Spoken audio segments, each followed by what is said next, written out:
موجود ہے آپ کی کرامت کے اندر کہ ایک شخص آیا کہ حضرت مجھے خواب میں علاج ہوتا ہے یا نہیں ہوتا، یہ بھی تمہیں دے دوں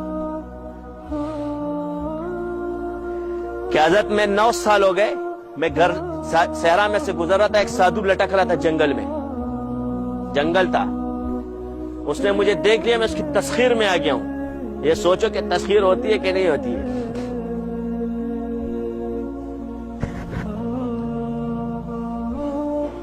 جو لطائف طے کرتے ہیں نا وہ ان چیزوں کو جانتے ہیں، جن کو لطیفیوں کے بارے میں پتہ نہیں، اس کو کیا پتہ کہ تسخیر کس طرح کرتی ہے۔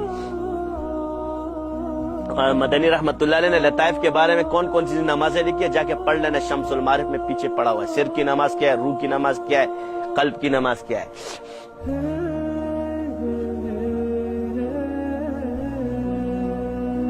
تو حضرت نے فرمایا اچھا آج رات خانقاہ میں گزارو، خانقاہ میں بیٹھ گیا۔ رات اس نے خواب دیکھا، ایک شیر اس کی طرف لپک رہا ہے، حضرت مدنی رحمت اللہ علیہ کے ہاتھ میں تلوار آ کے گردن اڑا دی اس کی۔ صبح اٹھا، حضرت کو یہ خواب سنایا، فرمایا جاؤ عیش کرو، گھر جاؤ، کام ہو گیا۔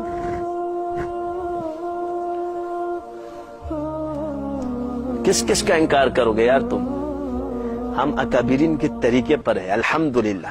ہاں عمل میرا اس طرح نہیں ہے، عقیدتاً بھی، اور جتنا بھی عمل ہے اپنے بڑوں کے طریقے پہ۔ تمہارے یہ قیاسات میں نہیں مانتا، اپنے آپ قیاس اپنے پاس رکھو۔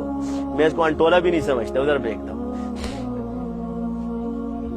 تو کنچا رکھتا ہے، میں انٹولا رکھتا ہوں۔ تو بلی رکھتا ہے، میں بلا رکھتا ہوں۔ تو مرغی رکھے گا، میرے پاس شیر ہے۔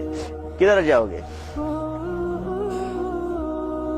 چلو شیر موکل ہوتے کہ نہیں، یہ چلو باطل سے تم اتنے گئے، باطل تو نہیں تھا، چلو مخالف تھا۔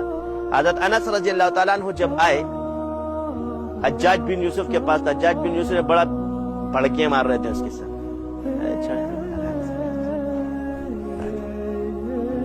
تو میرا کچھ بھی نہیں بگاڑ سکتا، مجھے حضور نے ایسے الفاظ سکھائے کہ تو میرا کچھ بھی نہیں بگاڑ سکتا۔ تو اس نے فوراً کہا کہ مجھے بھی سکھائے، کہا تجھ جیسے نااہل کو نہیں سکھاؤں۔ اس کے بعد انہوں نے کہا تم جاؤ۔ تو درباریوں نے پوچھا کہ تم اس کو کیوں آپ نے اس کو جانے دیا؟ کہہ رہے اس کے پیچھے 2 شیر کھڑے تھے، اگر میں ان کو نہ جاتا مجھے چیر پاڑ دیتے۔ کیا کھڑے؟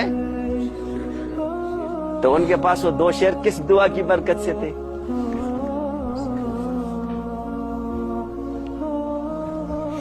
دیکھے کس نے؟ دشمن نے۔ اس کی بھی آنکھیں کھلی تھی، کشف کھلا ہوا تھا اس کا۔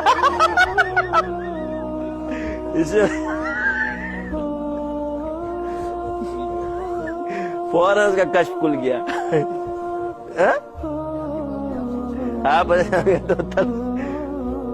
ابو جہل نے کسی کا قرضہ دینا تھا، تو کچھ کفار کے پاس ہے کہ ابو جہل میرا قرضہ نہیں دے سکتا، انہوں نے کہا، تو انہوں نے مزاحتاً مذاق اڑانے کے لیے کہ حضور کے پاس بھیج دیا کہ جا کے وہ محمد بیٹا اس کو بولو تمہارے کو نہیں لائے۔ جب وہ گئے، اس نے کہا چلو میرے ساتھ۔ پہنچے، دروازہ کٹکھٹایا، ابو جہل کو اس کا قرضہ دے۔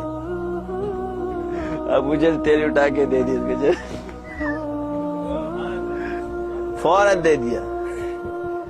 تو کسی نے پوچھا تم نے یہ کیوں دیا؟ کہتے ان کے پیچھے اس کی آنکھوں سے آگ نکل رہی، تو تلوار تھی، اگر میں نہ دے تو مجھے اڑا دیتا۔ یہ چیزیں چھوڑو، تم ایسے بن جاؤ، پھر اللہ کا امر ہوتے وہ لوگ خاموش بیٹھے ہوتے ہیں۔ حضرت مدنی رحمت اللہ علیہ بہت بڑے بزرگ تھے تکوین کے اندر، سمجھ لو اس دور کے بادشاہ تھے اس وقت کے، اپنے زمانے کے غوث تھے وہ، ایسی بچے نہیں تھے آپ لوگوں نے بچہ سمجھتے ہو۔ جیل میں بیٹھ کے لوگوں کو وظائف دیتے تھے باہر۔ کسی نے پوچھا حضرت آپ اپنے لیے کیوں نہیں؟ کہ میاں رضا برقضا بھی کوئی شے، ہم اللہ کی مرضی سے یہاں بیٹھے ہوئے۔ مولانا الیاس رحمت اللہ علیہ فرماتے جاؤ، ایسے قول پیش نہیں کر رہا، اگر مدنی چاہے اپنی روحانی طاقت سے بر صغیر میں سے انگریزوں کو نکال سکتے، مگر اللہ کا امر یہ ہے کہ انگریزوں کو یہاں لینا ہے۔ تم ظاہر بین کیا جانو کہ باطن میں حکومت کس کی ہے؟ کیا قیامت تک اللہ والوں کی رہے گی؟ کیا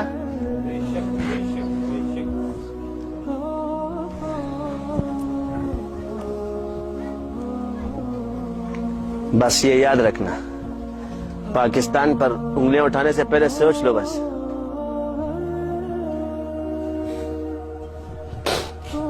نام تمہیں دکھا دیا ہے، اب اگر کسی نے بولا پاکستان غلط بنا ہے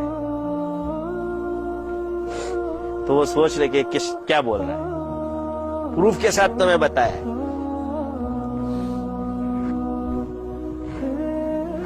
ایسا بنا ہے، ایسا آئے ہائے، کیسا بنا ہے؟ ایسا بنا ہے کہ عرب کے بعد بنا ہے، مکہ اور مدینے کے بعد بنا ہے۔